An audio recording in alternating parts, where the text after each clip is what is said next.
ৰাইজৰ দল জিন্দাবাদ ৰাইজৰ দল জিন্দাবাদ ৰাইজৰ দল জিন্দাবাদ আঞ্চলিকতাবাদ জিন্দাবাদ জাতীয়তাবাদ জিন্দাবাদ প্ৰগতিশীল জিন্দাবাদ ইনকালাব জিন্দাবাদ ৰাইজৰ দল জিন্দাবাদ ৰাইজৰ দল জিন্দাবাদ ৰাইজৰ দল জিন্দাবাদ জাতীয় ঐক্য জিন্দাবাদ। ডিব্ৰুগড় জিলাত আজি ৰাইজৰ দলৰ নীতি আৰু আদৰ্শৰ প্ৰতি আকৃষ্ট হৈ কেইবাশ নাগৰিকে যোগদান কৰিবৰ কাৰণে আগবাঢ়ি আহিছে।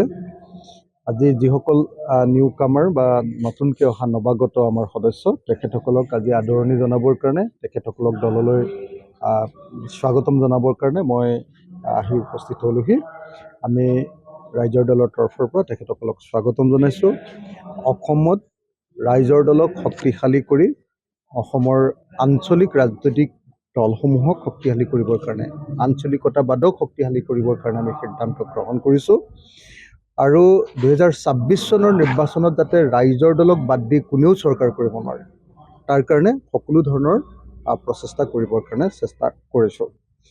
আমি আশা কৰিছোঁ যে 2026 চনত যাতে যি দলেই চৰকাৰ নকৰক লাগিলে ৰাইজৰ দলৰ অংশগ্ৰহণ নকৰাকৈ ৰাইজৰ দলে অংশগ্ৰহণ নকৰাকৈ কেতিয়াও চৰকাৰ কৰিব নোৱাৰে, যাতে আঞ্চলিক প্ৰশ্নসমূহ জাতীয় প্ৰশ্নসমূহ চৰকাৰে মীমাংসা কৰিবলৈ বাধ্য হয়।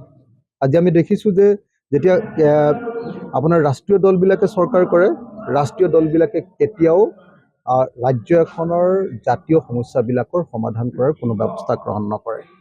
কিন্তু যেতিয়া আঞ্চলিক দল এটা তাত থাকিব আৰু আঞ্চলিক দলে যেতিয়া চৰ্ত আৰোপ কৰিব যে এই সমস্যাটোৰ সমাধান নকৰিলে আমি কেতিয়াও তোমালোকক ছাপৰ্ট নিদিওঁ, তেতিয়াহ'লে ৰাজ্যখনৰ মূল সমস্যাবিলাক সমাধান কৰিবলৈ বাধ্য হয়।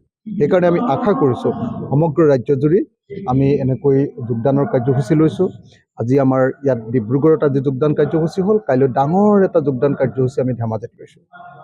ধেমাজিৰ চিচিবৰ গাঁৱত এটা ডাঙৰ যোগদান কাৰ্যসূচী হ'ব, বহু হাজাৰ মানুহে তাতে যোগদান কৰিব আৰু তাৰ পৰৱৰ্তী সময়তো এটাৰ পাছত আনটো যোগদানৰ কাৰ্যসূচী গ্ৰহণ কৰিছোঁ আৰু অচিৰেই উজনি অসমত যাতে আমি ৰাইজৰ দলক শক্তিশালী কৰি কোনোপধ্যে যাতে ইয়াতে ৰাষ্ট্ৰীয় দলবিলাকে আৰু বিশেষভাৱে সাম্প্ৰদায়িক বিজেপি দলে যাতে দপদপনি মাৰিব নোৱাৰে তাৰ ব্যৱস্থা গ্ৰহণ কৰিবৰ কাৰণে আগবাঢ়ি গৈছোঁ। আজি কংগ্ৰেছ আৰু বিজেপি দলৰ পৰা দুটা ৰাজনৈতিক দলৰ পৰা আমাৰ দলত যোগদান কৰিছে আৰু কেইজনমান অসম গণ পৰিষদ দলৰ পৰা যোগদান কৰিছে।